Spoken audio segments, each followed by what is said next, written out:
सभी धर्म प्रेमी सज्जनों को सादर नमस्ते। साथियों, बहुत बहुत स्वागत है आपका मेरे इस YouTube चैनल पर स्वाध्याय सत्संग रूपी आध्यात्मिक चर्चा में। उपनिषदों पर बात कर रहे हैं। उपनिषदों की श्रृंखला में इस समय प्रश्नोपनिषद प्रसंग में है। प्रश्नोपनिषद का द्वितीय प्रश्न में 5वें श्लोक तक कल हमने पूरे कर लिए थे। आज छठा श्लोक लेते हैं। अरा इव रथनाभौ प्राणे सर्व प्रतिष्ठितं ऋचौ यजुषिं समानि यज्ञः क्षत्रं ब्रह्म च। इसका भावार्थ है, रथ के चक्र की नाभि में जैसे अरे जुड़े रहते हैं, वैसे प्राण में सब स्थित हैं। ऋक यजु साम अर्थात संपूर्ण ज्ञान कांड एवं यज्ञ अर्थात संपूर्ण कर्म कांड प्राण की साधना के लिए ही हैं। संसार को थामने वाली भौतिक शक्ति छत्र है, आत्मिक शक्ति ब्रह्म है। ये दोनों भी प्राण शक्ति पर ही आश्रित हैं। देखिए, जैसा मैंने बताया, जहाँ पे मुझे कॉन्ट्राडिक्टरी विचार लगता है मैं वहाँ पे अपनी बात रखता हूँ। इसमें भी कुछ कुछ है। तो समझते हैं, रथ के चक्र की नाभि में जैसे अरे जुड़े रहते हैं। जैसे रथ का पहिया होता है, उसमें जो अरे होते हैं, यानी उसकी जो सपोर्ट सिस्टम होता है, उसको अरे बोलते हैं। तो जैसे रथ के पहिए को अरे से सपोर्ट मिलती है, तभी पहिया जो है ना, उसको स्ट्रेंथ मिलती है, तभी पहिया जो है ना आगे वजन को लेके चल पाता है। तो वैसे प्राण में सब स्थित हैं। तो उसी प्रकार से प्राण में सब स्थित हैं। कहने का तात्पर्य है कि प्राण के माध्यम से ही, आपके सारे श्वसन क्रिया के माध्यम से ही जीवन चलायमान होता है। क्योंकि अंग प्रत्यंग जितने भी हैं और मनोदशाएं जो कुछ भी है, सबको जो है ना ऊर्जा कहाँ से मिलती है? आपके शरीर को ऊर्जा कहाँ से मिलती है? प्राण ऊर्जा के माध्यम से ही ये चलायमान है।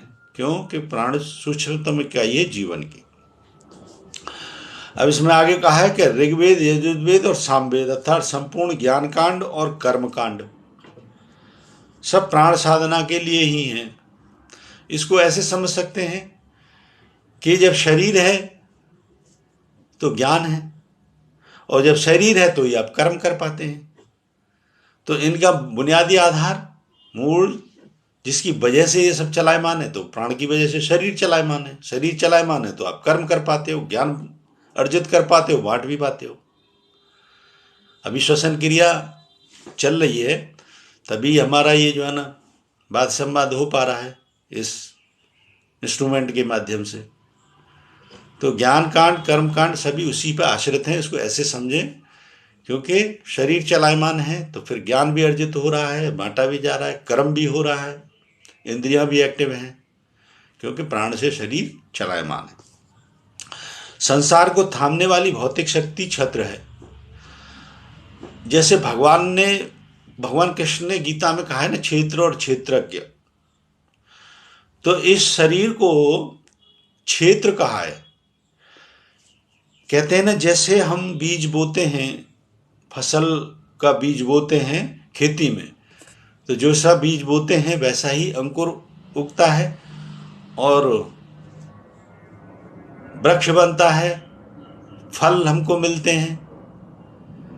तो इसी प्रकार से हम जैसे शरीर से इससे काम करते हैं, उससे हमारे संस्कारों का निर्माण होता है। संस्कार का निर्माण होता है तो वैसा हम जो है ना, हमारा कर्म क्षेत्र जैसा बनता है, वैसे हमारी गति होती है। तो छत्र भी यानी संसार को थामने वाली भौतिक शक्ति छत्र है।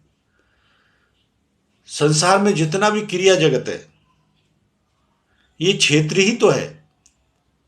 क्षेत्र ही इसमें बीजारोपण हो रहा है और फल भी आ रहा है। ये सब क्षेत्र है।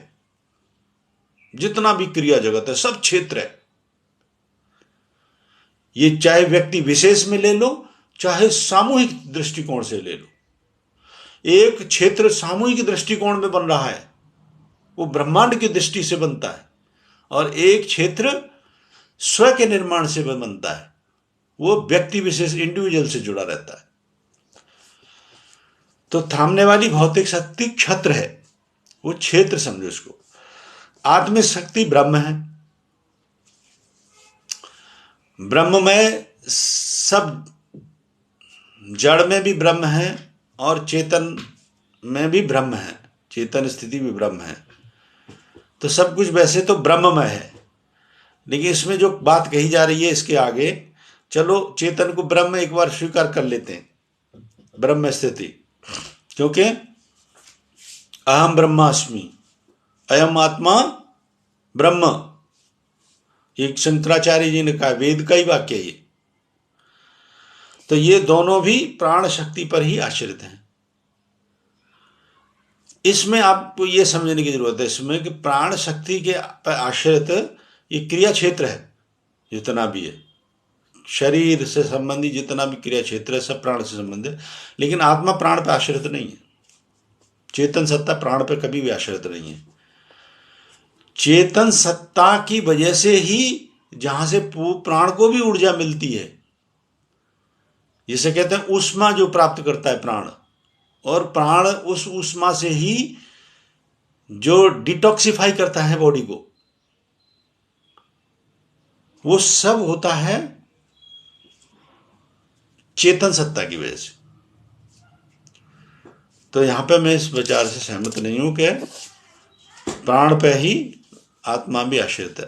आत्मा प्राण पे आश्रित नहीं है, प्राण आत्मा पे आश्रित है। 7वां श्लोक लेते हैं।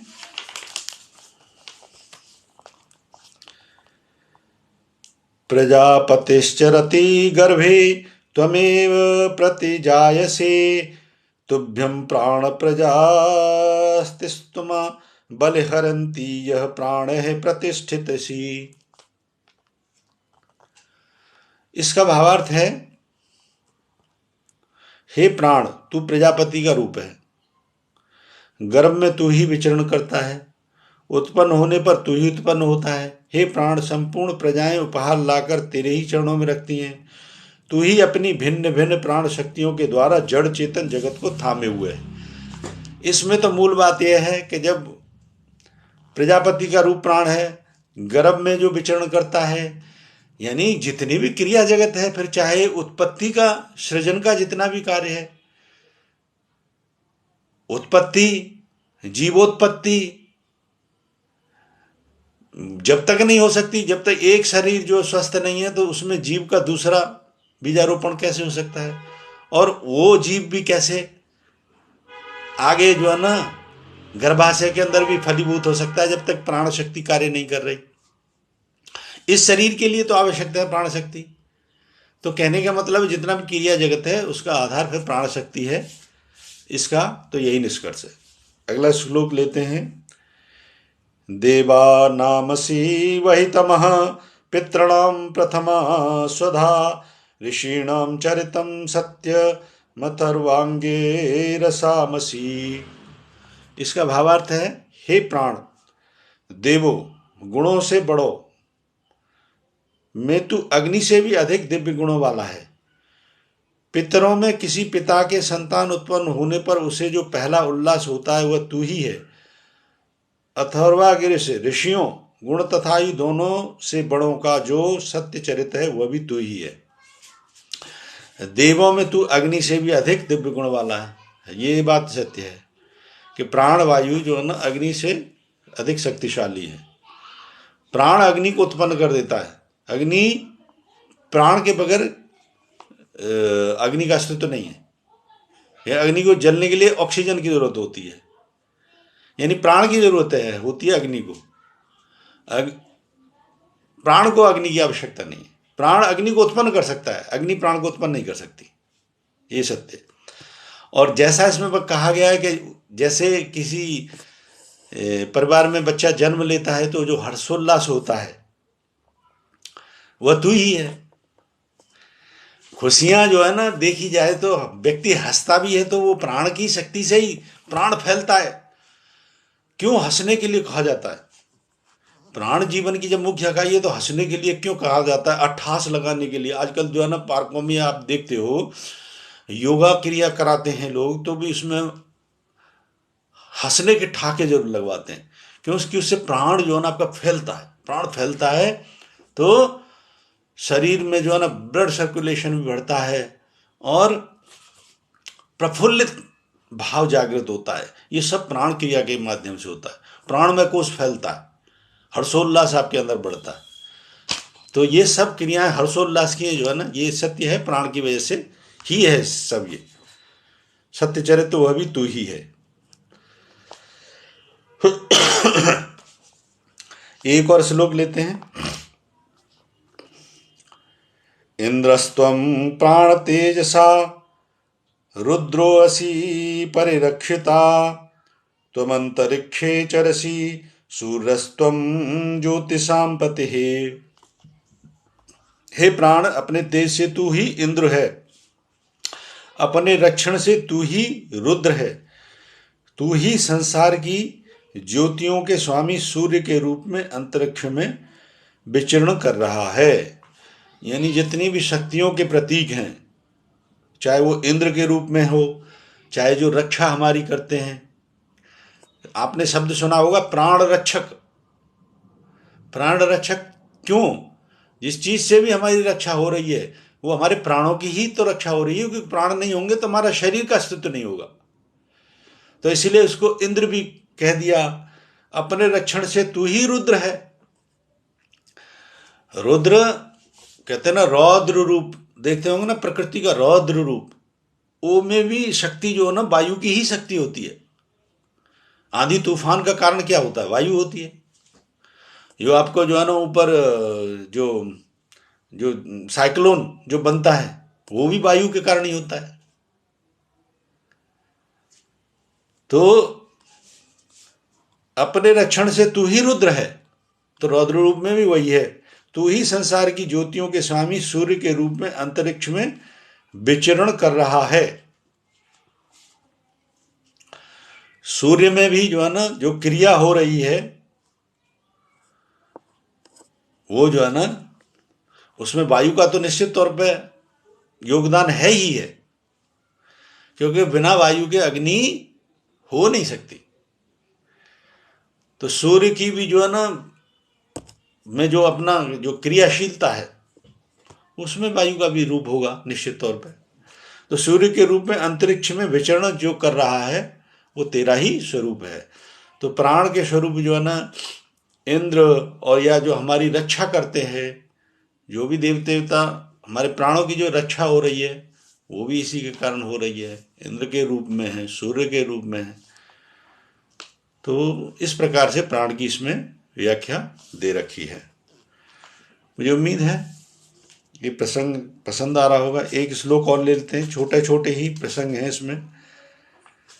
यदा त्वमभिवर्षस्य श्रेयाः प्राणते प्रजाः आनन्दरूपास्थितिस्तिन्ति कामान्य भविष्यतीति।